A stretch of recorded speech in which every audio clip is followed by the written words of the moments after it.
안녕하세요. 고려대 민족문화연구원의 박종천 교수입니다. 오늘은 여러분들과 함께 1시간 동안 K-유니버스로 진화하는 한류의 성공 비결과 K-컬처의 지속가능한 발전을 다뤄보도록 하겠습니다. 강의 초반에는 지금 세계적으로 인기를 끌었던 오징어 게임을 통해서 한류 4.0의 징후를 살펴보고, 그거에 이어서 한류가 1.0, 2.0, 3.0을 통해서 전개 발전되어 온 양상과 그것의 문화산업적인 구조, 즉 생산, 유통, 소비의 생태계 분석을 해보도록 하겠습니다. 특히 생산과 유통의 측면에서 한류가 성공한 비결을 한류의 변화의 최적화라는 관점에서 다뤄볼 텐데요. 여기서는 미디어와 플랫폼의 문제를 중심적으로 점검하도록 하겠습니다. 이어서 유통과 소비의 관점에서 한류 시중의 최적화라는 제목으로 최근 소비자로부터 프로슈머로 발전하고 있는 소비 양상의 변화, 특히 참여와 소통을 이끌어내는 한류의 매력을 검토하도록 하겠습니다. 마지막으로 소비와 생산의 관점에서 전 세계적인 공감과 배려를 이끌어냈던 한류의 여성적인 스토리텔링 방식, 그리고 특정한 지역의 문화적인 감성을 수용하는 문화 글로컬화 현상을 살펴보도록 하겠습니다. 그리고 마지막으로 앞으로 한류의 새로운 발전을 위해서 우리가 주목해야 될 K컬처의 한국적인 에토스를 풍루라는 관점에서 살펴보도록 할게요. 먼저 오징어 게임을 통해서 한류 4.0의 새로운 가능성의 징후들을 몇 가지 검토하도록 하겠습니다. 오징어 게임은 몇 가지 주목할 만한 특성이 있는데요. 먼저 넷플릭스라고 하는 OTT 스트리밍 서비스를 통해서 개봉이 되었습니다. 특히 드라마 부분에서 전 세계 1위를 하는 기염을 토했고요. 그리고 앞으로 시즌2가 개봉 예정에 있습니다. 근데 이 오징어 게임은 많은 사람들이 오징어 게임에서 전개되었던 수많은 놀이들을 패러디 형태로 모방을 하거나 참여하는 놀이가 전 세계적으로 유행을 했고요. 이런 양상들을 직접 자신들이 찍어서 SNS 서비스를 통해서 전 세계로 송출을 하는 밈의 놀이 문화가 전 세계적으로 확산하는 데 기여를 했습니다. 다음으로 오징어 게임은 경제적인 불평등이라는 스토리 요소를 공포 요소를 가미한 스토리텔링 방식을 통해서 전 세계적으로 공감을 초래하는 보편적인 주제의식을 선보였는데요. 이것이 한국적 정의 양상을 통해서 전 세계에 큰 공감과 환호를 이끌어냈습니다. 마지막으로 오징어 게임은 일반적으로 영어로 더빙되어서 개봉이 되는 영화나 드라마의 일반적인 양식에서 벗어나서 한국어로 촬영이 되고 시청자들이 한국어로 공연을 하는 드라마에 영어 자막을 입힌 그런 드라마 형태로 소비를 했습니다. 이건 굉장히 독특한 양상입니다. 이 대해서는 좀 이따가 알아보도록 하겠습니다. 첫 번째로 오징어 게임은 뉴미디어 플랫폼에 최적화되어 있는 양상의 드라마로서 인기를 끌었습니다. 소비자와 평론가들이 모두 환호를 했는데요. 이러한 양상은 일반적으로 영화보다 드라마가 언어나 문화의 장벽을 넘는 데 유리합니다. 이것을 우리가 문화 할인율이라고 부르는데요. 드라마는 연속극 형태로 하다 보니까 처음에는 문화나 역사에 대한 이해가 없더라도 자꾸만 보다 보면 나중에 이해가 생겨서 충분히 인기를 끌 수 있는 시간을 확보하는 데 비해서 영화는 2시간 전후에 러닝타임이 있기 때문에 읽어드리거나 이해해야 될 정보가 굉장히 많습니다. 따라서 일반적으로 성공하기가 힘들거든요. 이에 따라서 오징어 게임은 처음부터 드라마라고 하는 형식을 취했고, 이것을 새롭게 떠오르고 있는 OTT 스트리밍 서비스를 통해서 전파를 했던 것이죠. 물론 오징어 게임이 로블록스 온라인 게임 플랫폼을 모방했다는 지적도 있습니다. 하지만 OTT 플랫폼이라고 하는 것은 온라인 스트리밍 서비스이기 때문에 소비자들이 언제 어디서나 자유롭게 자신들이 시청할 수 있는 선택권이 있고요. 그리고 소비하는 방식도 굉장히 확장되어 있는 장점을 보입니다. 이것을 오징어 게임은 충분히 활용을 했습니다. 더군다나 넷플릭스 오리지널 시리즈 같은 경우는 창작자들의 자율성을 충분히 보장을 하고 이에 대한 정당한 대가를 일정한 수익 배분을 통해서 보장해주는 장점이 있습니다. 실제로 오징어 게임의 감독은 훨씬 전에 오징어 게임을 구상을 했지만 TV든 영화든 이 오징어 게임을 제작하는데 동의를 해서 실제로 제작으로 이어지진 못했으나 새로운 뉴미디어 플랫폼인 넷플릭스의 OTT 스트리밍 서비스가 생기면서 기회를 얻게 된 것입니다. 이 기회를 잘 살린 것이 오징어 게임의 첫 번째 성공 비결이 되겠습니다. 더군다나 감독은 TV 쇼 드라마 형식으로 다양한 캐릭터들의 개성 그리고 그들의 다양한 사연들을 적절하게 살리는 것을 드라마로 양성하는 데 성공적으로 연출했다고 볼 수 있겠습니다. 두 번째로 오징어 게임은 드라마에서 보여준 수많은 게임들을 현실 시청자들이 따라하는 그런 참여형 놀이의 확산 문화를 보여줬는데요. 이 오징어 게임에 썼던 수많은 놀이들을 많은 사람들이 따라하고 그것을 찍어서 SNS 서비스를 통해서 보여주면서 전 세계적으로 밈 또는 게임 따라하기의 열풍이 일었고 이에 따라서 수많은 부가가치가 창출되기도 했습니다. 세 번째로 오징어 게임은 한국인들이 갖고 있는 정의 스토리텔링을 펼쳤습니다. 일반적으로 계급 갈등이 사회적인 낙오자를 죽이는 스토리로 전개되는 이 헝거 게임보다 더 폭력적인 서바이벌 게임의 양상을 오징어 게임은 갖고 있는데요. 이에 대해서 버라이어티 TV의 마이클 슈나이더 씨는 기생충처럼 경제적 불평등의 스토리를 공포 요소로 이야기하는 독특한 이야기 전개 방식을 보여주고 있다고 평했고요. 이 오징어 게임이 다루고 있는 주제나 잔혹성은 통제불능하는 세상에서 탈출하고 싶은 시청자들의 공감을 초래했다고 평가하기도 했습니다. 그래서 이 드라마가 사회풍자적인 논평이냐 아니면 소름 끼치는 호러냐 아니면 둘 다이냐 이런 논쟁이 벌어지기도 했는데요. 실제로 이 드라마를 시청한 시청자들은 이게 게임 또는 쇼의 일부인 듯 느끼면서도 실은 그 배면에 또 이면에 있는 인간 본성의 깊이를 다루고 있다고 반응을 했습니다. 따라서 상업적인 흥행과 작품의 완성도를 둘 다 잡은 훌륭한 드라마로 평가를 했던 것이죠. 그래서 실제로는 폭력은 장식일 뿐이고 그 드라마 속에 있는 수많은 캐릭터들 그들의 사연에 공감하고 감정이입하게 만들었던 것이 한국적인 정의 스토리텔링이라고 할 수 있겠습니다.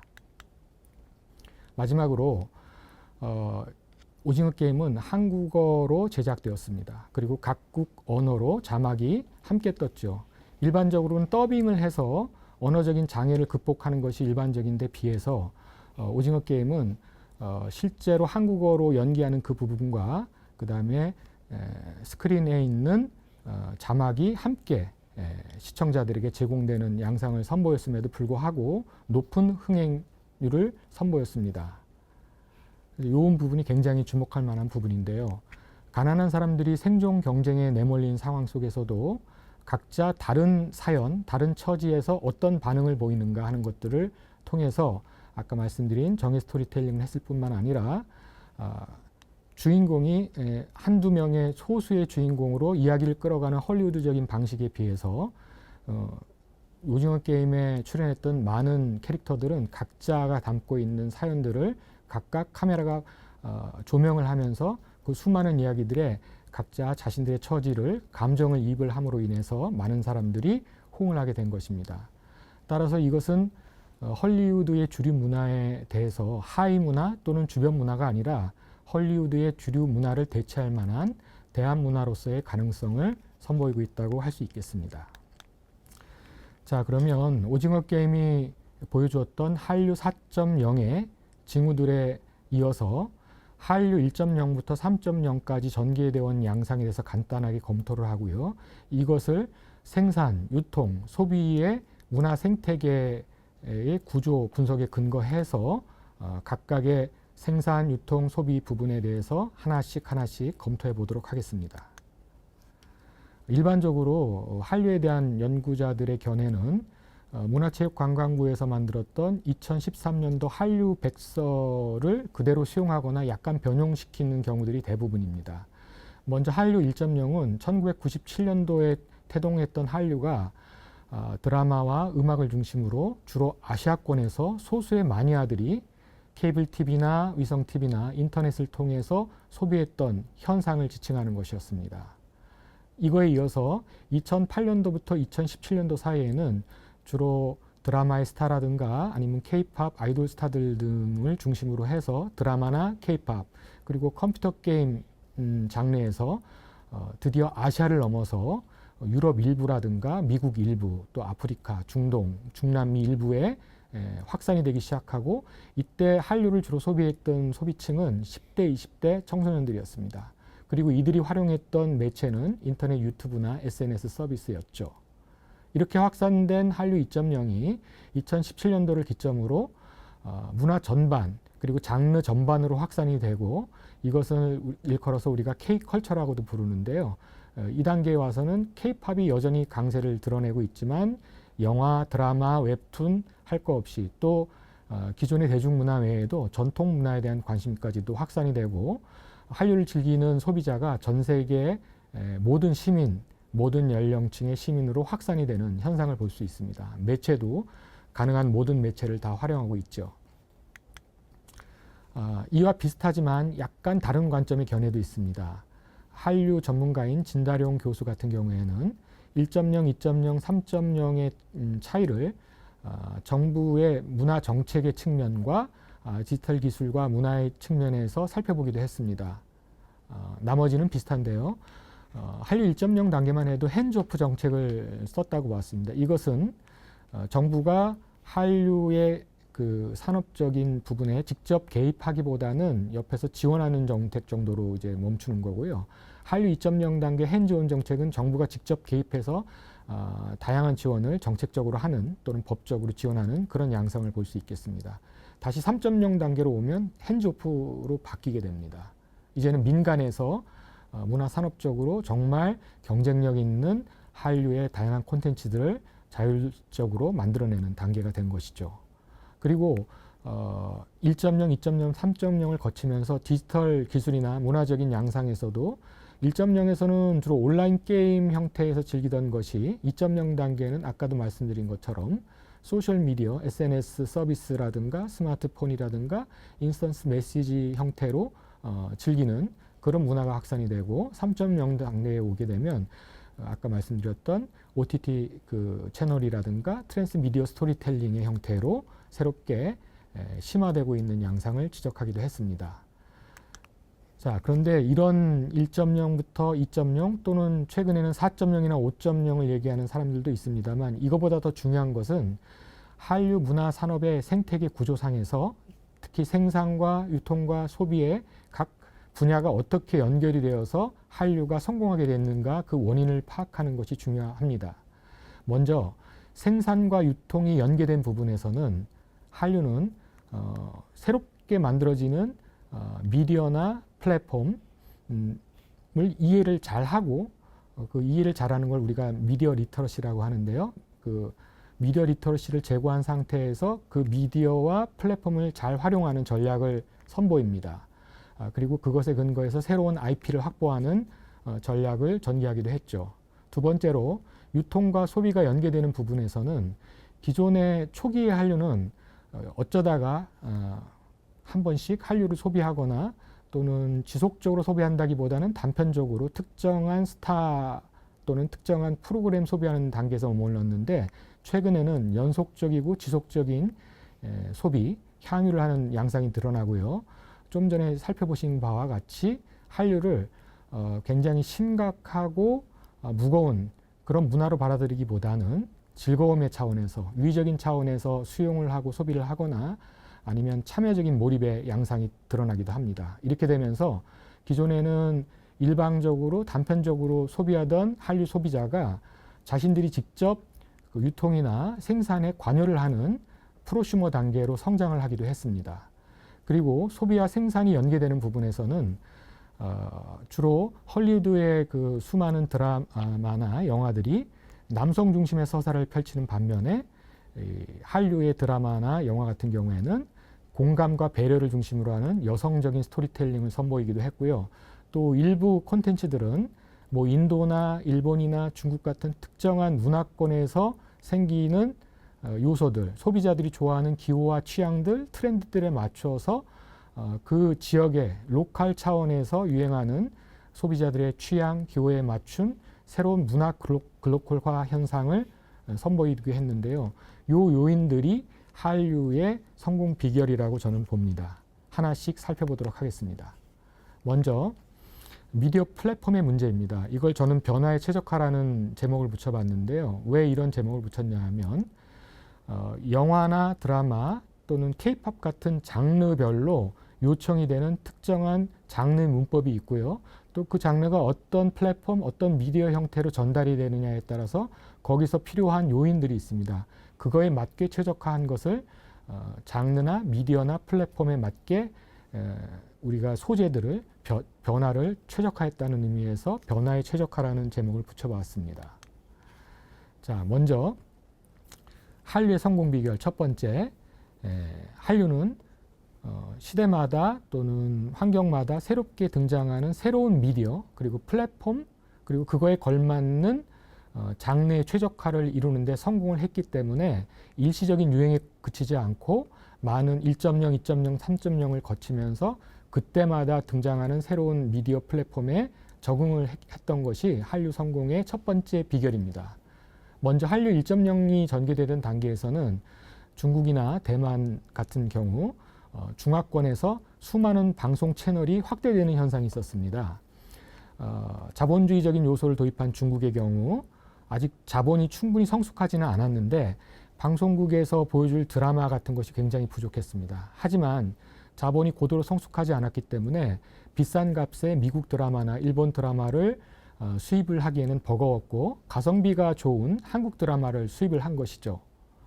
예, 이건 대중문화 또는 특정 장르들, 드라마나 대중가요 부분에서 주로 주목을 받았고요.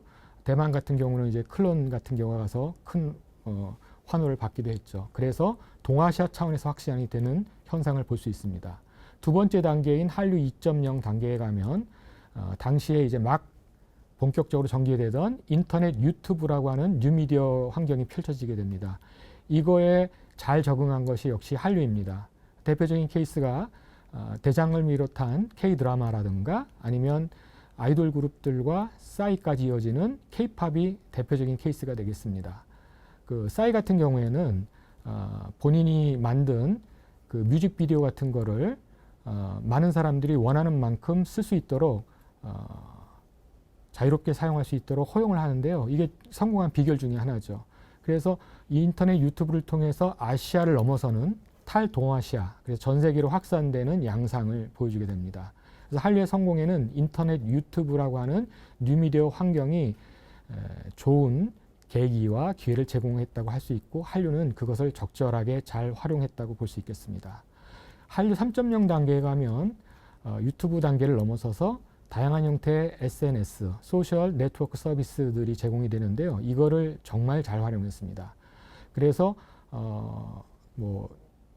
각 나라마다 중요한 인플루언서들이 한국의 관광, 음식, 뷰티 이런 것들을 한국에 직접 와서 촬영을 해서 자기네 채널을 통해서 홍보를 해주는 그런 역할을 하기도 하고요.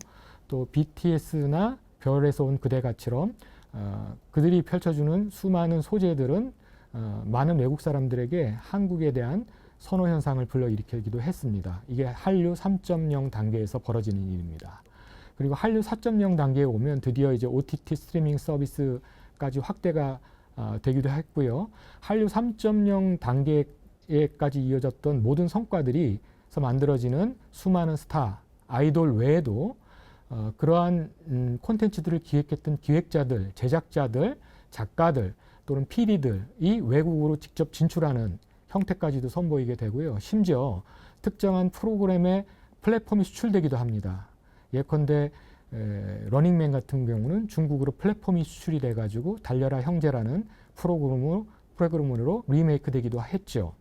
그리고 최근에 코로나 상황에서 확산되었던 그 메타버스 기술을 활용한다든지 다양한 CT, 컬처럴 테크놀로지를 활용해서 새로운 매체에 적응하는 양상을 역시 잘 보여주기도 합니다. 이런 요소들이 결합을 하면서 기존에는 미국이나 일본 같은 문화산업 선진국에서 아이디어나 플랫폼을 수입하던 나라에서 우리나라가 만든 아이디어나 플랫폼 그리고 인력이 해외로 나가서 새로운 프로그램을 만든다거나 그들이 한국에 로얄티를 지불하면서 그 플랫폼을 직접 수입하는 그런 양상이 선보이게 됩니다.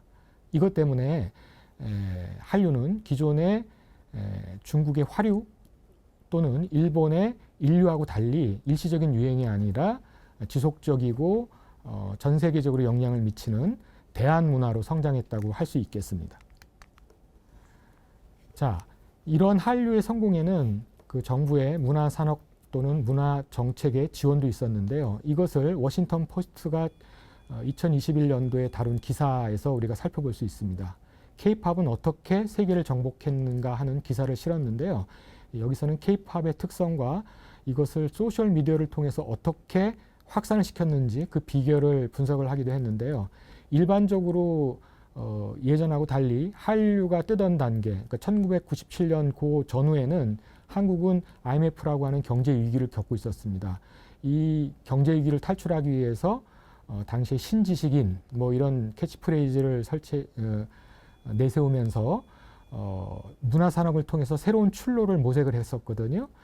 이때 신자유주의 정책과 그 다음에 아이디어를 통해서 또는 문화산업을 통해서 새로운 수익을 확보하고 싶은 정부의 그 관심이 접목이 되면서 한류에 대한 문화 지원 또는 문화산업 지원 정책이 활성화됐습니다. 이건 두 가지 원칙이 있는데요. 하나는 영국에서 제정돼서 한국에도 영향을 미친 영미권 계열의 문화산업 정책인 8길이 정책이 있습니다.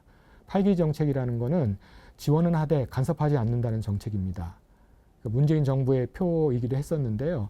그러니까 문화산업을 지원을 하되 정부가 간섭하지 않는다는 이 정책 하나, 그리고 예전에 스크린 쿼터라고 여러분 들어보셨을 텐데요. 한국 영화의 제도적인 발전에 중요한 토대가 됐던 이 스크린 쿼터 같은 경우는 자국의 문화산업을 보호하고 문화 다양성을 보존하는 정책입니다. 이거는 영미권 계열의 문화 정책이 아니라 프랑스 쪽의 문화 정책인데요. 이 두 가지 정책을 적절하게 접목시킨 것이 한류 성공의 비결이기도 했습니다.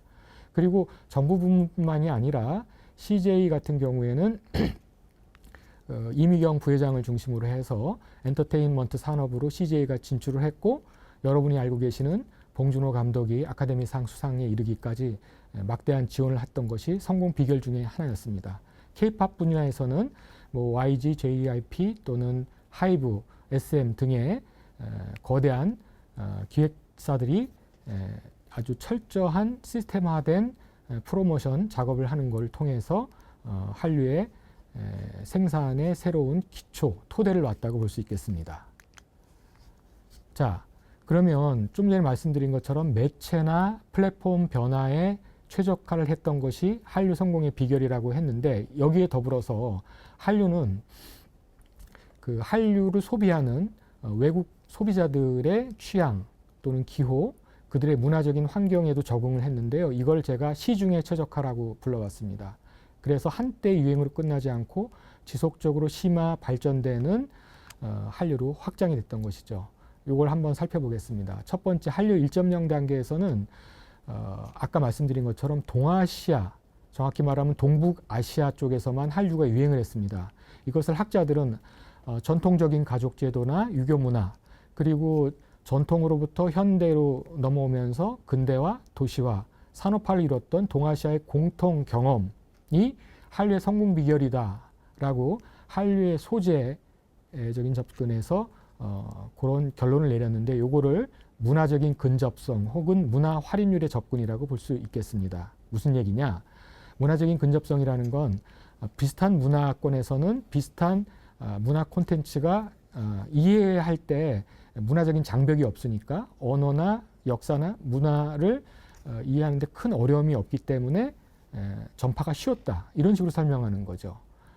또는 이걸 문화 할인율로 설명하기도 하는데요. 문화 할인율이라는 건 무엇이냐 하면 한 문화권의 문화 또는 문화 상품이 다른 문화권으로 갈 때 디스카운트가 되는 그 가치를 충분히 인정받지 못하는 그 현상을 문화 할인율이라고 합니다. 예를 들어서 중남미권의 드라마인 텔레노벨라가 한국에 와서는 실패를 했거든요. 이게 문화 할인율 때문에 그렇습니다. 다른 말로 문화적인 장벽이라고 이해하시면 되겠습니다. 그래서 1.0 단계에는 동아시아에서만 한류가 인기를 끌었으니까 이건 문화적인 근접성이 높은 나라에서만 인기를 끌고 다른 나라에서는 문화 할인율이 적용이 돼서 성공하지 못했다. 이런 식으로 학자들이 설명을 했는데 이거를 이러한 이해의 한계가 드러나는 게 한류 2.0입니다. 이제는 아시아를 넘어서서 전 세계적으로 인기를 끌기 시작하거든요. 대표적인 게 K-팝인데 이것은 더 이상 문화적인 근접성이나 문화 할인율로 한류를 설명할 수 없게 된 현상이 생긴 것이죠. 전 세계가 한류 스타들이 특히 K-팝 아이돌들이 하는 그 춤과 노래를 따라하는 플래시몹을 선보이기도 했는데요. 이 단계의 것은 설명할 때 학자들은 문화적인 혼정성 또는 문화적인 상업주의로 설명을 하곤 합니다. 무슨 얘기냐?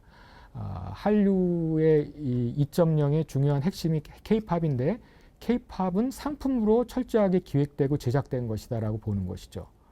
근데 이것이 순수 한국적인 것이 아니라 당시에 유행하던 음악 장르들과 춤의 장르들을 혼합을 합니다. 실제로 한류 제작할 때 보면 전 세계적으로 협업을 하거든요. 그래서 한국적인 것이라기보다는 세계적인 것이죠. 그래서 문화적인 혼종성의 관점에서 설명을 하기도 하고 철저하게 기획된 상품이다라는 의미에서 문화적인 상업성으로 또는 상업주의로 설명하는 관점이 한류 2.0을 설명하던 관점이었습니다. 그런데 한류 3.0 단계로 오면 이제는 뭐 특정한 장르를 벗어나서 모든 장르에서 또 모든 계층에서 전 세계적으로 한류를 즐기게 되고 심지어 한국어를 익히거나 한국 문화와 역사에 대한 공부를 하기 시작합니다. 그러니까 라이프 스타일로서 한국 문화가 전 세계로 확산되는 단계로 접어들게 되기 때문에 더 이상 앞에 있던 그런 접근으로는 이해가 충분치 않고 한국인의 문화적인 에토스 차원에 접근할 필요가 이제 생기게 된 것입니다. 그리고 최근에 3.0의 연속선상에 있거나 아니면 한쪽령으로부터 또 다른 단계로 도약을 하는 것으로 보이는 한류 4.0 단계에 접어들기 시작하고 있는데 이때는 한류가 보여주고 있는 지속적인 공감의 성공 요인 또는 한국 문화가 보여주고 있는 사회적인 비평의 의식 그리고 많은 사람들을 웃고 울고 춤추게 만드는 유의적인 몰입의 그 매력적인 요인이 뭔가 이거에 대한 이해가 필요한데 이것 때문에 한류가 헐리우드를 중심으로 하고 하는 미국의 주류 문화에 대항하는 새로운 대한 문화로서의 가능성을 선보이고 있다고 저는 생각을 하는데요. 이게 이제 4.0의 매력이라고 할 수 있겠습니다. 하나씩 살펴보도록 하겠습니다. 먼저 K-팝 같은 경우는 좀 전에 말씀드렸듯이 순수 한국 음악이 아닙니다. 여러분들이 국악을 듣게 되면 저것은 누가 봐도 한국 음악이다라는 걸 알 수 있게 되지만 한류 음악, K-팝을 듣게 되면 이건 국적이 없는 음악이죠. 수많은 음악 장르들이 섞이고 그들이 추는 춤도 당시에 유행하는 수많은 그 댄스 장들이 섞여서 새로운 춤의 형태를 보여주고 있습니다. 물론 특정한 형태의 양상을 보여주고 있는 부분들이 있는데요. 예를 들면 빠른 비트라든지 음절을 반복한다든지 후크송이라든지 이런 특성을 보일 수도 있겠는데 이것은 음악적인 차별화까지는 가지는 않습니다. 왜냐하면 처음부터 하이브리드 음악이었기 때문에 그렇습니다. K-팝 아이돌 스타들을 보면 정말 멋진 외모와 멋진 춤 그것도 여러 명이 동시에 등장해서 떼춤을 추는데 착착 군인들이 그 마치 신병훈련소에서 단체 율동을 하듯이 전반적으로 완벽하게 조율된 그 춤을 선보이기도 하는데요. 이런 것들이 한류의 특징이라고는 할 수 있겠지만 이게 음악적인 차별성을 보이지는 않죠. 근데 이 부분을 갖다가 아까 말씀드린 상업적으로 만들어진 상품의 관점에 접근하는 사람들도 있거든요. 대표적인 게 A&R 부서입니다. 그러니까 아티스트를 발굴하고 이들을 훈련시키고 멋진 문화 상품으로 문화 콘텐츠로 성장시켜서 소비자들에게 선보이게 되죠. 그러니까 이들의 춤과 노래를 보게 될 때 사람들은 매혹을 될 수밖에 없는 그런 멋진 완성도 높은 그런 콘텐츠들을 이들은 선보입니다. 이것이 한류 특히 K-팝의 성공 비결 중에 하나죠.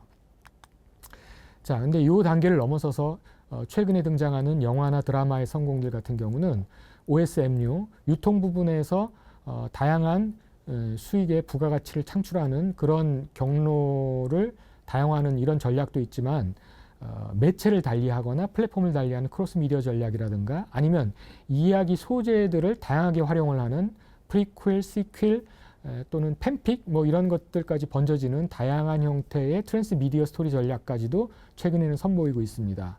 근데 이게 왜 중요하냐 하면 두 가지를 비교해 볼 건데요. 미국의 그래픽 노블 장르 마블 코믹스나 DC 코믹스에 보면요. 마블 코믹스에 등장하는 어벤져스라든가 아니면 DC 코믹스에 등장하는 저스티스 리그 같은 경우는 뭐 슈퍼맨, 원더우먼, 배트맨 같은 그 다양한 캐릭터들의 그 영웅들이 한꺼번에 출연을 하죠. 근데 일본의 망가 같은 데는 다양한 영웅들이 이 작가가 그렸던 캐릭터와 저 작가가 그렸던 캐릭터들이 한꺼번에 출연하는 걸 본 적이 없으실 겁니다. 이 부분이 굉장히 중요한데 이 그래픽 노블은 소위 말하는 마블 시네마틱 유니버스 형태로 발전을 하고 있거든요. 그리고 새로운 캐릭터들 또는 서구 백인 남자 중심에서 동양이나 흑인들 또는 여성 아이들까지 할 거 없이 다양한 연령, 인종, 색깔 이걸 넘어서서 다양한 영웅들이 등장하는 형태로 발전을 하고 있고 또 다양한 장르적인 실험을 하고 있는 걸 우리가 볼 수 있습니다. 이렇게 해서 미국의 그래픽 노블은 시네마틱 유니버스를 형성하는 단계로 넘어갔고 그거에 비해서 일본의 망가는 특정한 캐릭터를 깊숙이 그것이 갖고 있는 가능성을 끝까지 천착하는 형태의 차별성을 보여주는데요. 이게 이제 주목할 만한 현상이고요.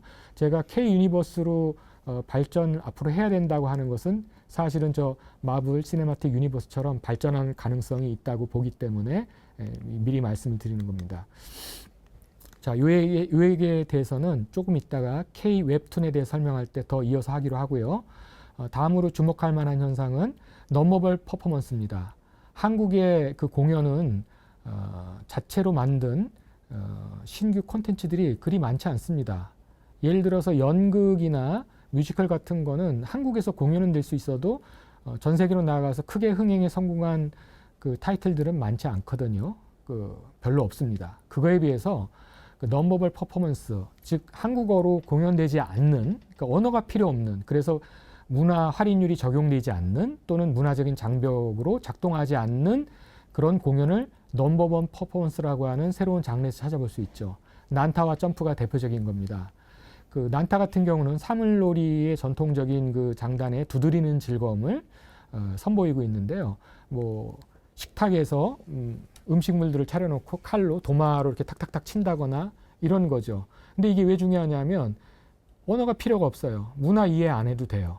이 써는 즐거움 그리고 이렇게 탁탁탁탁 치는 이 즐거움을 직접 관객들이 참여해서 즐겁게 즐길 수 있는 그런 요인들도 있거든요. 그래서 보편성과 특수성을 함께 결합한 형태의 전형적인 장르이기도 하고 언어의 장벽을 극복했다는 점에서 굉장히 중요한 겁니다. 이거 말고도 비보잉하고 국악을 접목한 퓨전 문화 같은 것도 대표적인 케이스죠. 그래서 즉흥적이고 직관적이고 재미있는 그런 공연, 관객이 단순한 소비자로 머무는 것이 아니라 직접 공연에 참여하는 프로슈머 단계로 진화할 수 있는 가능성을 보입니다. 실제로 난타 같은 경우는 공연의 마지막 장면에 관객들이 같이 내려와서 흥겹게 도마 썰고 두들기던 그 즐거움을 직접 실현하기도 하거든요. 자, 근데 이런 것이 이렇게 발전하기도 했습니다. 여러분 아마 가끔 유튜브 영상에서 많이 보셨을 것 같은데 싸이의 강남 스타일이 선보였던 신명나는 공연 그리고 사람들이 그걸 따라하는 밈 형태의 확산 이것을 처음부터 기획 단계부터 고려했던 것이 앰비기어스 댄스 컴퍼니의 아주 특이한 춤, 전통과 현대, 동양과 서양을 접목한 아주 특이한 춤 그리고 이것을 범 내려온다라고 하는 그런 아주 국악과 아니면 현대 음악을 접목한 희한한 하이브리드적인 음악적 실험 그 춤과 음악이 결합되어 있는 케이크 퍼포먼스 형태로 이런 걸 여러분이 보신 적이 있을 텐데 이게 한국관광공사에서 만든 영상입니다. 이거 유튜브 검색해 보시면 나올 텐데요. 이걸 보고 전 세계 사람들이 아주 멋지다 이런 반응들을 많이 했죠. 그리고 인바운드 관광을 활성화하는 데 큰 도움이 됐습니다. 이게 즉흥적이고 자유분방한 난타의 요리와 두들기기의 즐거움 이거하고 더불어서 사람들에게 즐거움을 주는 요소, 즉 유희소를 활용해서 장르의 최적화를 이루었다고 저는 보고 있는 것이죠. 이게 한류의 성공 비결 중에 하나입니다. 그리고 앞으로 이런 부분들은 큰 가능성이 있다고 봅니다. 여기에 멈추지 않습니다. 또 한 가지 부분은 소비자의 참여를 적극 이뤄낼 뿐만 아니라 공동체적인 또는 사회적인 교호작용을 이끌어내는 경우가 있는데 대표적인 게 컴퓨터 게임 장르입니다. 한국에서 발전한 컴퓨터 게임 장르가 MMORPG 장르인데 대표적인 게 리니지 같은 게 있죠. 이걸 보면 플레이어 대 플레이어 또는 플레이어 대 NPC의 갈등 구조가 아니라 길드 대 길드, 공동체 대 공동체의 대립 구조를 갖게 되거든요. 그래서 길드 안에서는 친교를 하고 길드 대 길드의 대결에서는 공동체 유대감, 연대감이 활성화되죠. 네. 이런 문화를 잘 반영한 것이 온라인 MMORPG의 장르에서 잘 적용이 됐고 대표적인 케이스가 리니지라고 볼 수 있겠습니다. 그리고 이것은 e스포츠를 이끌어내는 데도 큰 기여를 했습니다. 여러분 아마 유튜브 검색해 보시면 한일 멸망전 뭐 이래서 국가대항전으로 벌어지는 컴퓨터 게임 대결 장르를 보신 적이 있을 거예요. 이게 e스포츠의 대표적인 건데 이제는 컴퓨터 게임을 즐기는 단계가 아니라 컴퓨터 게임을 플레이하는 것을 방송을 하거나 해설을 하는 많은 방송국과 유튜브 채널들, 크리에이터들의 직업으로 등장한 것을 여러분들이 보신 적이 있을 겁니다. 이게 이제 한국에서 문화산업 장르로서 e스포츠라는 것이 활성화되는 계기가 되기도 했고 이미 아시안 게임에서는 이게 시범 장르로 들어가기도 했죠. 그리고 여러분 다 아시다시피 페이커 같은 경우는 전 세계의 그 청소년들이 BTS나 블랙핑크 같은 경우 굉장히 유명하지만 그거는 몰라도 페이커는 다 압니다. 왜냐하면 다 게임을 즐기거든요. 그래서 앞으로도 굉장히 유명한 한류 장르 중에 하나가 컴퓨터 게임 장르로 있고 이것이 산업화된 것이 e스포츠 장르입니다. 자, 그런데 정작 한국이 만든 최고의 IP는 그것이 아니고 그거보다 조금 더 어린 장르, 바로 어린이들, 전 세계 어린이들을 춤추고 웃고 노래하게 만드는 아기상어입니다. 아기상어는 벌써 2년 전에 110억 뷰로 유튜브 검색 그 뷰수를 갱신을 했는데 지금은 훨씬 더 많이 됐죠. 전 세계 어린이들이 이 아기상어의 그 아주 그 재미있는 뚜뚜뚜뚜뚜 이렇게 하는 그 음악에 열광을 하고 그 단순하고 재미있는 반복의 후크송, 이건 한류가 갖고 있는 K-팝이 갖고 있는 특성이기도 한데 거기에 아주 단순한 언어, 뭐 아기상어, 아빠상어 이런 게 등장하잖아요. 이건 언어가 크게 중요한 건 아니거든요. 그리고 그것을 그냥 노래를 부르는 게 아니라 따라서 몸 동작까지 따라 하거든요. 전 세계 어린이들의 최고의 IP가 됐죠. 그거 윗단계에 있는 게 뽀로로고요. 그래서 우리가 흔히 말하는 키즈 콘텐츠도 한류가 엄청나게 많은 성공을 하고 있는 양상을 우리가 살펴볼 수 있겠습니다. 자, 다음으로 소비하고 유통이 결합되는 부분에 대한 얘기를 해보겠습니다. 전 세계의 수많은 한류 소비자들이 기호 또는 그들의 취향, 그들의 트렌드에 맞게 그리고 그들의 문화에 맞게 소통하는 법을 한류는 정말 잘 실천했습니다. 자, 다음으로 한류의 성공 비결, 유통과 소비의 관점에서 살펴보겠습니다. 먼저 드라마를 중심으로 한번 살펴보겠습니다. 한국 드라마는 굉장히 열악한 제작 환경에 처해 있습니다. 무슨 얘기냐 하면 배우들이 쪽대반을 받으면서 연기를 해야 되는 그런 환경에 시달리고 있습니다. 이 쪽대본이라는 거는 소비자들의 반응, 시청자들의 반응을 반영한다는 점에서는 굉장히 시청률을 제고할 수 있는 좋은 요인이지만 배우나 제작진의 입장에서는 굉장히 힘든 열악하고 타이트한 환경, 제작 환경을 만들어주긴 하지요. 근데 여기서 살아남은 드라마는 굉장히 높은 완성도 내지는 상업성이 높은 콘텐츠로 완성이 되게 됩니다. 이게 드라마에만 국한되는 건 아니고요. 웹툰도 그렇습니다. 웹툰을 보게 되면은 주로 이제 포털, 네이버나 다음의 포털의 웹툰을 보게 되면 그 웹툰에 댓글이 달립니다. 실시간으로. 그러면 작가들은 그걸 신경을 쓰면서 스토리 전개 또는 캐릭터의 구성을 전개해 나가죠. 그러다 보니까 그 아주 관객들의 다양한 반응이 남겨 있는 댓글에 그 반응을 반영을 하다 보면 거기서 성공한 웹툰은 드라마나 영화로 OSMU 하기에도 정말 좋은 완성도를 보이게 됩니다. 근데 이것은 실제로 한국 소비자들의 문화하고도 연관이 있어요. 실은 빨리빨리라고 다 들어보셨겠죠? 이제 영어 사전에도 등재가 됐다고 하던데 나쁘게 말하면 조급한 거고 아니면 새로운 것에 금방금방 적응을 하는 한국 소비자들의 특성을 반영하기도 합니다. 그래서 세계적으로 무슨 카메라 같은 제품도 그렇고 문화 산업시장도 마찬가지로 한국은 테스트 베드로 활용하기 정말 좋아요. 왜냐하면 새로운 게 들어왔을 때 그거를 확인하고 그거의 가능성들을 테스트하기에 정말 좋거든요. 빨리빨리 적응을 하기 때문에. 대신에 제작도 빨리빨리 해야 되는 그런 열악한 환경에 처해 있죠. 그래서 제작하는 사람들은 힘들지만 그것에 적응해서 제품 또는 상품을 만들게 되면 세계 어디에 가도 경쟁력 있는 제품이나 상품을 만들어내게 된답니다. 자, 그리고 이것에 적응을 하다 보니까 나중에는 더 이상 소비자가 소비자로 남아있지 않고 제작하는 제작진들에게 이렇게 만들어주세요. 아니면 이런 방향으로 해주세요 하는 자신들의 바램 또는 취향을 표현하게 되고 그걸 뭐 특정한 대사나 동작의 짤 형태로 제작 유통시키는 뭐 SNS 서비스를 통해서 제작 유통시키는 그런 소비 문화가 전개된다거나 심지어는 팬픽 같은 거 만들어서 드라마의 결론하고 다른 그런 드라마를 본인들이 직접 쓰기도 하죠. 2단계가 되면 더 이상 일반적인 소비자가 아니라 프로슈머, 생산자를 경험한 소비자가 되게 되는 것이죠. 그리고 그들은 드라마든 케이팝이든 한류 문화를 형성하는 수많은 장르에 몰입적으로 참여를 하고 주도적으로 이끌어가는 사람들이 됩니다. 이것이 이제 한류를 성공시킨 거죠. 이러한 것은 에버크롬비와 롱허스트의 매체 사용 모델을 통해서도 살펴볼 수 있어요.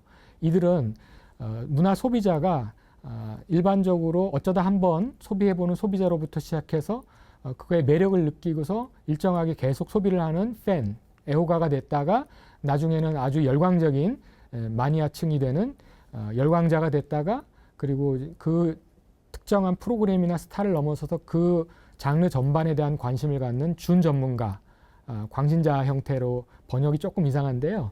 인투지에스트 번역입니다. 그 광신자로 성장했다가 맨 마지막 단계가 되면 자기가 직접 생산자를 겸한 소비자가 된다. 이런 아이디어를 제시를 했는데요. 한류는 요 문화 소비자 유형 분류를 보게 되면 마지막 단계 C 제너레이션이라고도 불리는 그 적극적인 생산자, 곧 프로슈머 형태의 문화 소비를 적극적으로 활성화하고 있다고 볼 수 있겠습니다. 실제로 한류는 소비자들이 적극적으로 관여하죠. 대표적으로 BTS의 아미 같은 경우는 BTS가 음악에 담아서 전달하는 자기 사랑, 그 다음에 선한 영향력, 이거를 아티스트뿐만 아니라 팬덤에서 직접 자신들이 적극적이고 주도적으로 실천을 하는 걸 볼 수가 있겠습니다. 거기서 즐거움을 느껴요. 그런 장면을 볼 수 있겠고요.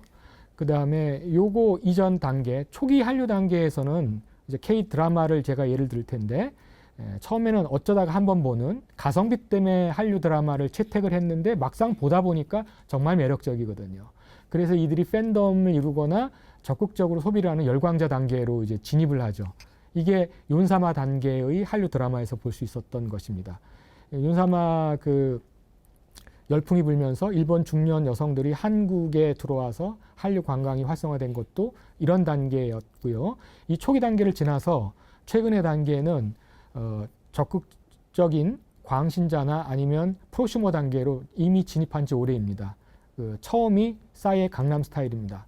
저 강남스타일은 기존의 한류에서 뭐가 변모가 일어나냐 하면 음악이라는 건 보통 듣는 거죠. 근데 듣는 음악으로부터 보는 음악으로 진화가 되고 보는 음악에서 따라하는 음악으로 전개가 된 거를 이 싸이의 강남 스타일이 기원이 됩니다.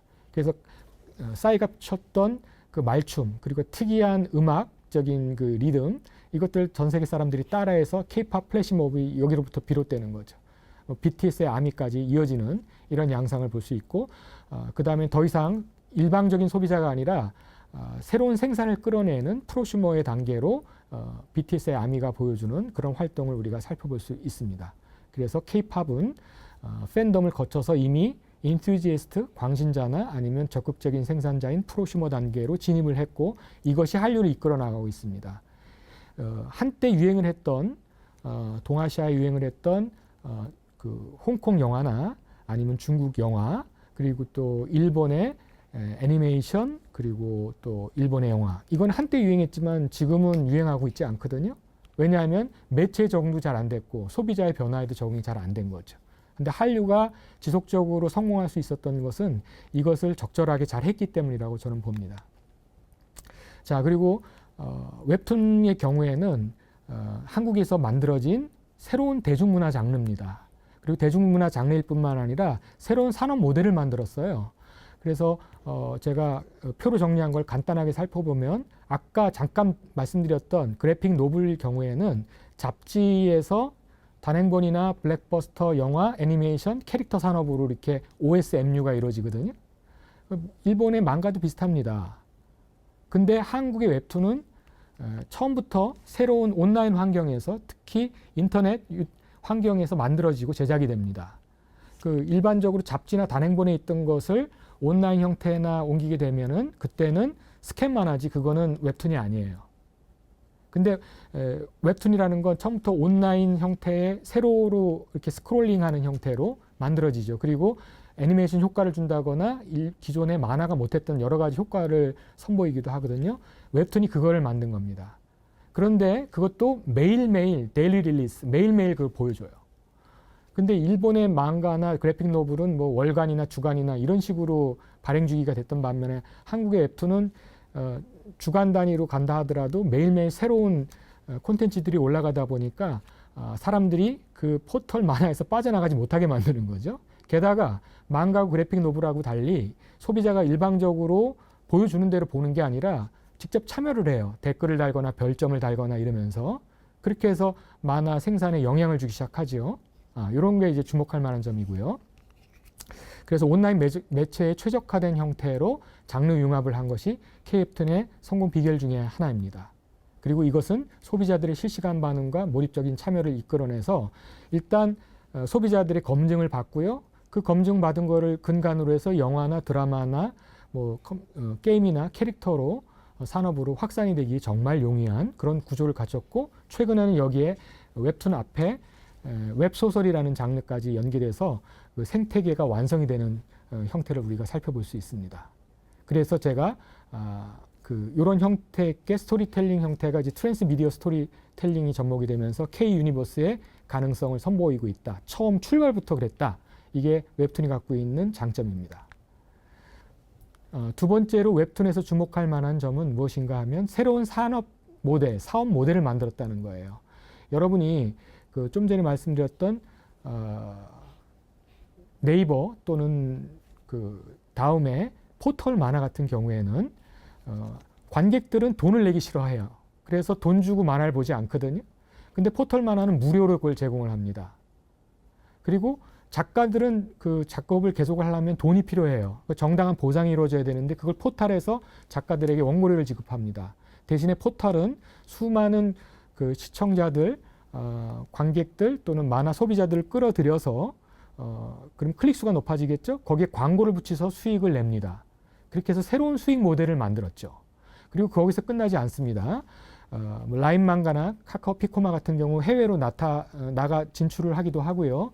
스마트폰 앱으로 출시가 되기도 해서 새로운 매체에 적응을 했을 뿐만 아니라 새로운 사업 모델을 만들어내는데요. 웹툰이 인터넷 포털을 통해서 무료로 서비스를 소비자들에게 제공을 했죠. 독자들에게는 돈을 안 내도 되는 즐거움, 만화 보는 즐거움을 제공했고 그것뿐만 아니라 몰입적인 참여를 할 수 있도록 별점을 준다거나 댓글을 달 수 있는 피드백을 제공을 해줬습니다. 그리고 작가들은 그것을 적극적으로 반영할 수 있도록 하는 그런 플랫폼으로 기능을 했죠.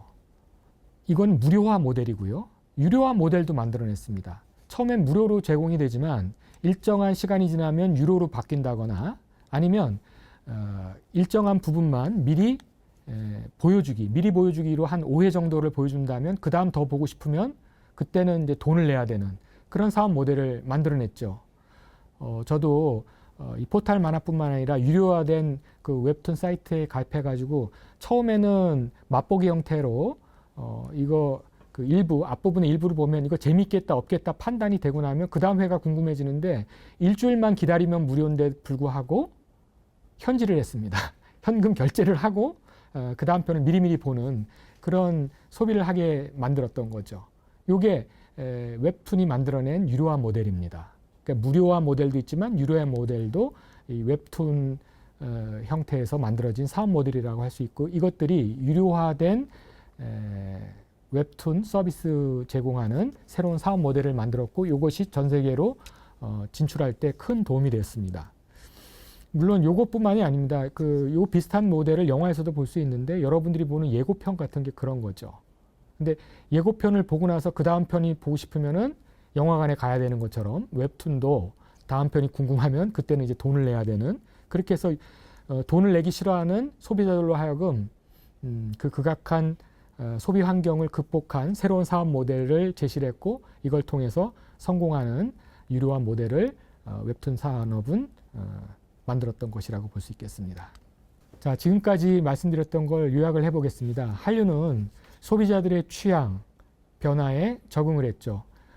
기존에는 단순한 소비자나 팬덤에 머물렀던 소비자들이 적극적으로 생산에 개입을 한다거나 내지는 자기들이 직접 생산에 나서기도 하는 프로슈머화된 소비자들의 변화에 적응을 했고요. 또한 새로운 매체 환경, 플랫폼 환경에도 적응을 했고, 또 새로운 문화예술 장르를 만들어낸다거나 사업 모델을 제시하기도 했습니다. 그 결과 아까 여러분들 보셨던 것 같은 것들입니다. 그리고 거기에 끝나지 않습니다. 이 한류는 한류 문화 산업의 성공뿐만 아니라 이어지는 다른 산업의 파생 연관 산업 연관 효과를 굉장히 활성화했어요. 예를 들어서 별에서 온 그대에서 주인공들이 입고 있었던 패션들은 또는 그들이 먹었던 음식들, 그 다음에 그 먹는 문화적인 습관들을 전 세계로 유행을 시켰죠. 대표적인 게 별에서 온 그대에서 천송이 코트가 유행을 한다거나 치맥이 유행을 한다거나 하는 게 그런 것이고, 대장금 같은 경우는 대장금에서 나타났던 그 패션이나 음식에 대한 관심이 동남아 이슬람권 여성들에게 크게 호응을 얻기도 했습니다. 그래서 패션이나 다른 문화산업 외의 일반 산업에도 크게 수익을 올려주는 그런 효과까지 보고 국가 브랜드 가치도 올려주는 그런 성과를 거두기도 했습니다. 자, 오징어 게임에서 오면요, 여기서 하나가 더해집니다. 컴퓨터 게임이나 오징어 게임은 게임 플레이어가 직접 게임에 참여하면서 즐거움을 즐기는, 즉 몰입적인 소미를 강조하는 양상을 보여주는데요.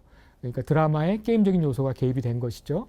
그래서 가난한 사람들의 서바이벌이라고 하는 굉장히 참혹한 무자비한 현실을 보여주면서도 거기에 그것을 아주 심각한 형태로만 다루는 것이 아니라 게임의 형태를 통해서 일정하게 순화시키는 그런 새로운 융합 형태를 보여주기도 하는데요. 이것은 배틀로얄 같이처럼 고어적이고 끔찍하고 잔혹하기만 한 것이 아니라 게임이라는 형태를 통해서 우리 삶의 본성이 게임의 본성을 갖고 있는 것이 아닐까?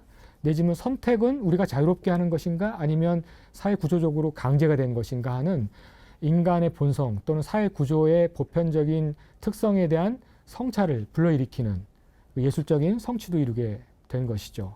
이게 한류가 갖고 있는 특성입니다. 자, 이 특성을 이어서 마지막으로 소비적인 부분하고 생산적인 부분이 연결되는 것을 여성적인 스토리텔링과 문화 글로컬화 현상에서 찾아보도록 하겠습니다. 자, 서양의 그 헐리우드에 나오는 그 수많은 영화들은 대체로 남성 중심의 서사를 보여줘요. 그것에 비해서 동양의 서사, 한국의 서사는 여성적인 서사입니다. 제가 지금 먼저 미야자키 하야오의 애니메이션을 보여주고 있는데요. 이거 전 세계적으로 히트친 작품들이죠. 지금 보시는 것을 미야자키 후기 작품들인데 이걸 보시면 전부 다 여성들이 주인공입니다. 주인공이 여성이라서 소녀가 세상을 구한다라는 식의 주제의식을 선보이고 있는데요. 그 여성적인 것이 세계를 구원한다라는 메시지를 전달하고 있는 것이죠. 여기에만 그치지 않습니다. 한국의 대장금도 여성이 주인공인데요. 그러면 여러분 질문하실지도 모르겠습니다. 서양에도 여성 주인공이 있는데 예컨대 DC 코믹스의 원더우먼이라든가 어벤져스에 등장하는 블랙 위도우 같은 경우 여성이 주인공이 아니냐 이렇게 얘기하시겠지만 이 경우에는 성별만 여성이고 실제 남성들이 하는 형태로 적과 악당을 제압을 합니다. 이거 무슨 얘기냐면 결국은 폭력으로 응징을 해요. 압도적인 힘으로 상대를 제압하는 남성 서사의 전형적인 모델입니다. 그거에 비해서 미야자키 하야오의 애니메이션이나 또는 한국의 대장금 같은 경우는요, 그것이 아니라 여성 서자의 대표적인 케이스입니다. 이건 무슨 얘기냐면 힘으로 상대를 제압하는 게 아니라 지극한 정성과 배려로 상대방의 공감을 이끌어내고 상대방이 스스로 회개를 합니다. 그래서 주인공을 괴롭히던 적이 동지 내지는 친구로 변모하는 그런 감성적인 접근을 하거든요. 그게 뭐 일본이나 한국의 드라마나 영화 갖고 있는 힘이죠. 주인공이 여성인 것이 중요한 게 아니라 주인공이 여성일 뿐만 아니라 여성적인 감성적인 접근, 공감과 배려의 주제의식을 선보인다는 것이 중요하죠. 이것이 이념과 지역과 종교를 넘어서 전 세계를 감동시켰던 대장금의 힘이기도 합니다. 그런데요, 일본의 대중문화는 특정한 연령층에서 인기가 있거나 또는 특정한 시대에 유행하는 현상을 보여주는 반면에 한류는 계속 지속적인 인기를 끌고 다양한 연령층에서 다양한 문화권에서 인기를 끕니다. 이게 조금 차이점이 있는데요. 왜 그러냐 하면 뭐 인도의 발리우드 영화나 중남미의 텔레노벨라나 일본의 아니마 또는 망가, 닌텐도의 비디오 게임 같은 경우 보편성보다는 그 특정한 문화가 갖고 있는 이색적인 특수성을 강조하는 경우가 많은데 그 특수성을 자칫 잘못 강조하게 되면 아까 말씀드렸던 문화적인 장벽 또는 문화 할인율이 적용이 돼서 다른 문화권에 가면 매력적으로 느껴지지 않을 수도 있습니다. 근데 한류 같은 경우는 보편성과 특수성을 아주 적절하게 결합을 해서 성공을 한 케이스고 그것 때문에 일시적인 유행에 끝나는 것이 아니라 헐리우드의 주류 문화를 대체할 수 있는 대한문화 또는 대항문화로서의 가능성을 선보였던 것이죠. 그래서 좀 전에 말씀드렸지만 문화의 보편성, 그것이 공감적인 설득력을 발휘했다. 이렇게 볼 수 있고 주류 문화의 남성 서사에 비해서 대한문화의 여성 서사로 새로운 가능성을 선보였다고 볼 수 있겠습니다. 대장금은 문화 글로컬화 현상에서도 주목할 만한데요. 이게 연속극 형태의 드라마다 보니까 초기에는 한국의 역사나 문화를 모르던 사람들은 이해하기가 쉽지 않았습니다. 궁줄 예법을 아는 것도 아니고 그 다음에 문화적인 코드를 아는 것도 아니기 때문에 이해하는데 충분히 시간이 필요하거든요. 근데 초반에는 그러면 이 대장금을 왜 봤느냐? 동북아 문화권에서는 조선시대의 복식과 예법 또는 생활문화가 비슷하기도 하고 차별화된 부분도 있기 때문에 거기서 매력을 느끼는 거죠. 드라마와 영화를 중심으로 하는 K 영상의 스토리텔링은 정의 스토리텔링으로 이끌어가고 있는데요. 이 정의라는 게 이해하기가 굉장히 힘들고 외국어로 번역도 불가능합니다. 왜 그러냐 하면 여러분 미운정, 고운정이라는 이야기를 들어보셨을 겁니다. 특정한 대상에 대해서 밉기도 하고 곱기도 하고 전혀 모순되는 감정이 공존하는 그 단어가 정의거든요. 여러분 한국의 그 드라마의 배경이 되는 가족을 한번 생각해 보시죠. 가족이 어려울 때 나를 지켜주는 것도 가족이지만 내가 뭔가 독립적으로 해보려고 그러면 가족을 위해서 희생을 강요하는 것도 가족입니다. 그래서 가족은 어려울 때 도와주는 보호막이 역할도 해주지만 때로는 개인의 자유로운 욕구와 취향을 억압하는 억압의 기제로 사용될 때도 있습니다. 그 모든 것이 복합적이라는 것을 한국인들은 정의라는 단어로 담고 있죠. 이건 다른 말로 얘기하자면 한국인이 가진 흥겨움, 신명남 이것의 그 동전의 양면이 되는 것이 한인데요. 여러분들은 아마 흥은 좋은 거, 한은 나쁜 거라고 생각하실 텐데 저는 이걸 동전의 양면이라고 생각합니다. 아주 안 좋은 상황, 억압적인 상황에서는 예컨대 전쟁이 펼쳐졌다거나 일제시대 때 억압을 받을 때는 자신의 그 소망을 제대로 펼칠 수가 없잖아요. 그러니까 한이 쌓입니다. 한의 한자를 보시면 마음이 멈춘다는 뜻이거든요. 근데 그 자신의 소망이 펼칠 수 있는 그런 환경이 만들어지면 그게 한으로 펼쳐지는 것이 아니라 흥으로 펼쳐집니다. 적극적이고 주도적으로 펼치는 것이죠. 정이 적절한 계기와 환경을 만나면 흥으로 발현되고 억압적이거나 안 좋은 상황을 만나면 한으로 전개가 되는데 이것이 동전의 양면이라는 걸 한국 사람들은 너무 잘 알고 있었고 이것을 수많은 드라마와 영화로 제작을 했습니다. 대표적으로 기생충, 킹덤, 지금 우리 학교는 뭐 지옥 같은 걸 보시면 장르는 다양하죠.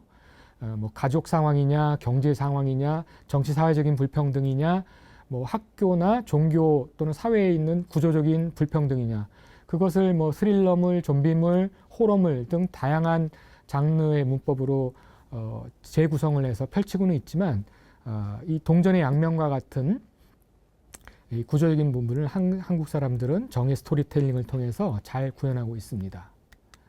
그러다 보니까 어떤 데는 좋은 면, 나쁜 면, 양면을 다 보고 또 한 사람이 선한 사람, 악한 사람으로 평면화되어 있는 캐릭터가 아니라 착하다가 착한 사람이 안 좋은 상황을 만나서 흑화되는 그런 상황을 보여준다거나 악당이었는데 개과천선해서 선한 사람이 된다거나 굉장히 다이나믹하고 중충적이고 복합적인 캐릭터 구성을 해요. 그리고 그들마다 그렇게 될 수밖에 없는 상황을 다면적으로 구성을 하고 특정한 주인공 한 명이 다 끌고 가는 게 아니라 에피소드마다 다양한 조연들의 이야기들을 보여주죠. 그거는 우리가 봤던 조선의 그 좀비물인 킹덤도 그렇고요. 또 기생충도 그렇고요. 각자의 시선마다 어떤 사연이 담겨 있는지를 너무 잘 보여주고 있죠.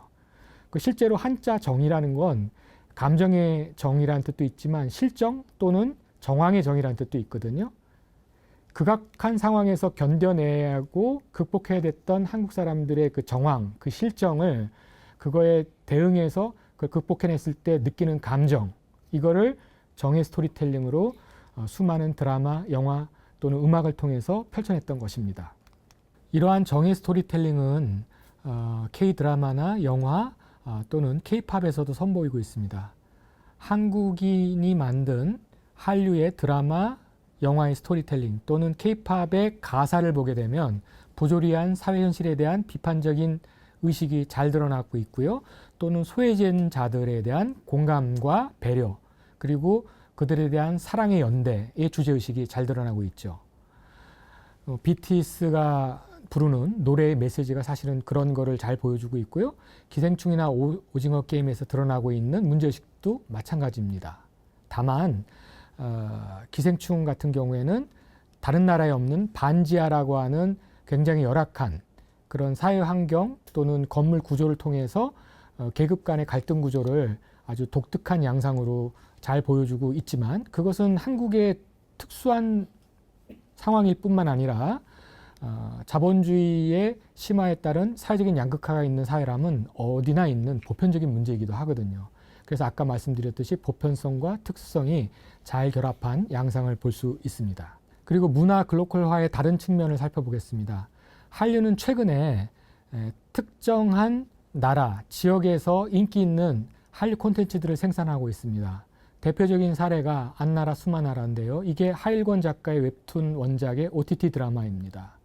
근데 이 드라마는 다른 나라에서는 그렇게 크게 성공을 못했지만 인도에서는 아주 대박을 쳤습니다. 왜 그러냐 하면 이거는 뮤지컬 형태의 드라마로 화려한 CG나 멋진 음악 그리고 춤, 마술 소재의 판타지 뮤지컬 드라마로 펼쳐지고 있는데 이러한 장르적인 특성이 실은 인도 사람들이 즐기는 마살라 영화의 특성하고 서로 상통하는 부분이거든요. 마살라 영화는 춤, 노래, 거기다가 즐거운 코미디, 액션, 그 다음에 아주 화려한 영상, 그리고 액션 이런 것들이 섞여 있는 그런 드라마적인 특성을 보여주고 있는데 이게 비슷한 양상을 펼치고 있어요. 그래서 헐리우드 영화도 맥을 묻히는 인도에서 얀나라 수마나라는 성공을 합니다. 그러니까 인도의 특성에 맞는 드라마로 새로운 소재와 형식적인 실험을 했다고 볼 수 있는 것이죠.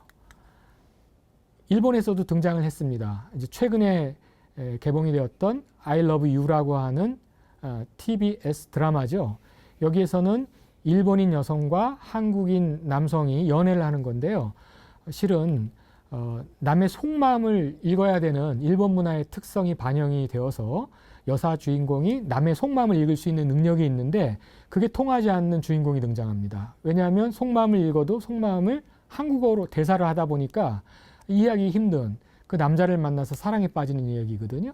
일본에서 만든 거고 한국 주인공이 일본 주인공하고 함께 등장하는 거지만 여긴 일본적인 것과 한국적인 것이 섞여 있는 일본 문화하고 한국 문화가 만났을 때 어떤 이야기가 펼쳐질 수 있는지를 잘 보여준다는 점에서 순수한 한국적인 게 아니라 일본적인 것과 한국적이 결합한 문화 글로컬화 현상의 대표적인 케이스로 볼 수 있겠습니다. 앞으로 이런 문화 글로컬화 양상은 확대될 것이라고 저는 생각합니다.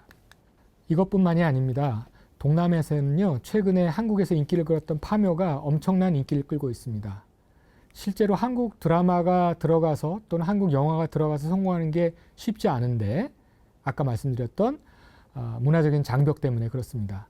그런데 파묘는 한국어로 만들어진 영화이긴 하지만 이게 동남아에서 발전되어 있는 귀신 문화, 오컬트 문화 그리고 또 그것을 반영한 드라마나 영화를 소비하는 소비자들의 취향에 맞게 딱 맞는 소재 그리고 그걸 그들하고는 다른 방식으로 보여줬기 때문에 큰 인기를 끌었던 것이죠. 자, 지금까지 우리는 생산, 유통, 소비 측면에서 한류가 성공할 수 있었던 성공 비결을 문화산업적인 요인, 문화 콘텐츠적인 요인에서 살펴보았습니다. 그런데 의문이 하나 듭니다. 한류라고는 하는데 뭐 매체적인 기회를 잘 활용을 했다거나 아니면 산업적인 새로운 기회를 잘 활용했다. 이런 건 산업적인 측면이고 또 소비자의 측면, 그러니까 해외에 있는 새로운 소비자의 취향에 맞췄다, 트렌드에 맞췄다. 이런 건 산업적인 요인인데 정작 그게 한국적인 요인은 아니잖아요. 그 한국적인 요인으로 설명드린 것은 아까 공감과 배려의 여성적인 서사 이런 것들일 텐데 이거의 근원이 되는 그 정신적인 측면 그리고 한국인들이 갖고 있는 문화적인 에토스가 뭔가 하는 것이 앞으로 한류의 심화를 위해서 중요하다고 저는 보는데 이거를 풍류라는 단어로 응축시켜 보았습니다. 풍류하면 어떤 생각이 드시나요? 잘 놀 줄 아는 사람들이 풍류 있다고 하죠. 그 아까 말씀드렸던 유희, 그러니까 놀이를 잘할 줄 아는 사람들 또는 그냥 놀이를 잘하는 것이 아니라 사회적인 불평등에 저항할 줄 아는 보편적인 의식을 가진 사람들, 그게 이제 한국인들인데 그것의 기원을 풍류에서 찾을 수 있습니다. 실제로 중국 사람들이 삼국지 위지 동의전에서 한국인들을 묘사했던 부분이 있습니다. 이 사람들은 잘 먹고 잘 놀고 그리고 늘 즐긴다. 아까 말씀드린 대로 잘 놀 줄 안다. 그래서 남들 잘 놀 줄 아니까 남들로 하여금 몰입을 할 수 있는 놀이에 문화적인 역량을 갖고 있었다는 것을 중국 사람들이 옛날부터 알아봤던 것이고 이 사람들 옛날에는 집단적으로 하던 거를 싸이가 말춤을 통해서 선보이고 지금은 이제 떼거지로 모든 사람들이 다 따라하고 있죠. 그게 이미 삼국지 위지 동의전에서 펼쳐졌던 것이 그 당시엔 한국인들만 하던 것을 지금은 전 세계인이 함께 플래시몹으로 따라한다거나 밈 형태로 따라하는 형태로 전개되고 있는 것이죠. 그러니까 놀 줄 아는 한국인. 이게 이제 풍류의 첫 번째 키워드고요. 그리고 싸이의 강남 스타일을 거쳐서 아까 말씀드렸던 범 내려온다의 공연, 또 난타의 공연. 이거는 상호작용성을 강화시켜서 관객들이 수동적으로 소비를 하는 게 아니라 직접 참여하게 만들고 이게 매체적인 특성, 그러니까 인터넷망이 보급이 된다거나 유튜브가 활성화된다거나 SNS를 잘 활용하는 매체 플랫폼적 기반이 갖춰지면서 더 이상 사람들이 CD나 DVD 타이틀을 갖는 게 아니라 유튜브를 통해서 SNS를 통해서 뮤직비디오를 보고 그래서 단순히 듣고 즐기는 음악이 아니라 보고 따라하는 음악 그렇게 해서 전 세계를 보고 따라하도록 만드는 전 세계를 춤추게 하는 그런 음악으로 K-팝이 발전했던 것을 여러분 기억하실 겁니다. 그래서 집단적으로 떼창을 하거나 떼춤을 추거나 밈을 활성화하는 참여적인 몰입을 활성화했다는 것을 볼 수 있겠죠. 혼자 노는 게 아니라 함께 놀 줄 아는 그런 문화를 활성화했다고 볼 수 있겠습니다. 풍류는 잘 노는 것에 그치지 않습니다. 풍류의 기원이 되는 일화가 최치원으로부터 비롯되는데요. 최치원이 얘기했던 현묘 지도에서 풍류의 기원을 한국 사람들이 찾습니다. 현묘 지도로 표현되는 한류는 현묘 지도라는 말 자체가 보편적인 이상을 뜻하는 것이거든요. 그리고 그 다음 거에 보면 포함 삼교라는 얘기가 튀어나오는데 이것은 유교, 불교, 도교를 현묘 지도인 풍류는 모두 다 갖고 있었다 얘기를 하는 것인데 이것은 다른 문화, 이질적인 문화를 포용할 수 있는 문화적인 포용력을 말하는 것이죠. 그렇게 해서 자기 문화하고 다른 걸 배척하는 게 아니라 새로운 문화를 받아들여서 조금 더 보편적인 이상에 가깝게 재구성할 줄 아는 능력 또는 문화적인 수용력, 여유, 이게 풍류의 기원입니다. 그 여유에 또는 그 포용력에 근거해서 접하군생, 많은 사람들을 감화시키고 변화시킬 줄 아는 사회적인 실천이 이루어지는 것이죠. 그리고 그것은 아까 말씀드렸던 보편적인 주제의식으로 한류에 이어지게 됩니다. 자, 요약해보자면 한류는 결국 멋지게 놀 줄 아는 그런 문화, 그리고 보편적인 이상을 담은 문화, 그리고 타 문화를 배척하는 것이 아니라 사회적인 불평등과 부조리를 통찰하면서 특수성 또는 개별성에 매몰되는 게 아니라 보편적으로 승화시키고 이상적인 문화적인 양상으로 표현할 줄 아는 그런 힘이 한류의 기원이라고 볼 수 있겠고, 이것이 흥과 한이 서로 충돌하는 이 흥과 한이 동전의 양면 같다라는 걸 알아서 보편적인 주제의식으로 펼쳐지고 다면적이고 복합적인 캐릭터 양상으로 구현이 된다거나 정의 스토리텔링으로 구현된다거나 하는 식으로 재구성이 되고, 이것이 전 세계 사람들이 참여하고 몰입하고 함께 즐거워할 줄 아는 보편적인 공감의 힘을 이끌어냈다고 할 수 있겠습니다. 요약을 하자면 한류는 풍류가 갖고 있는 문화적인 보편성, 그리고 다른 문화를 포용해서 새로운 문화를 만들 수 있는 혼종성, 그리고 보편적인 이상에 따라서 바람직한 사회를 일구는 사회적인 실천, 양상, 이것을 지향한다고 볼 수 있겠습니다. 이것이 풍류입니다. 그리고 이러한 풍류의 정신을 최근에 다양하게 등장하고 있는 CT, 4D나 VR, 메타버스 등의 여러 가지 기술들을 접목을 시킨다거나, 아니면 아까 말씀드렸던 수많은 OSMU의 방식으로 구현을 한다거나 트랜스미디어 스토리텔링을 활용을 한다거나 해서 한 편의 드라마나 한 편의 음악으로 끝나는 것이 아니라 그게 확장되어 있는, 그리고 소비자들도 참여하는 K-유니버스로 진화 발전할 필요가 있겠습니다. 그럴 때 한류는 한류 4.0, 5.0으로 발전할 수 있다고 봅니다. 그 단서를 보여주는 게 BTS하고 우리 오징어 게임을 비롯하는 한류 4.0의 새로운 가능성에서 우리는 찾아볼 수 있는 것이죠. 네, 지금까지 우리는 생산, 유통, 소비의 문화산업의 구조적인 측면에서 한류의 성공 비결을 살펴봤고, 앞으로 K-유니버스로 확장 심화되어야 될 한류의 미래를 풍류의 정신적인 가능성을 통해서 새롭게 모색할 수 있다는 점을 살펴보았습니다. 이 강의 콘텐츠를 시청한 많은 분들 가운데서 새로운 한류 4.0, 5.0의 가능성을 실현시키는 분들이 나오기를 바랍니다. 경청해 주셔서 감사합니다.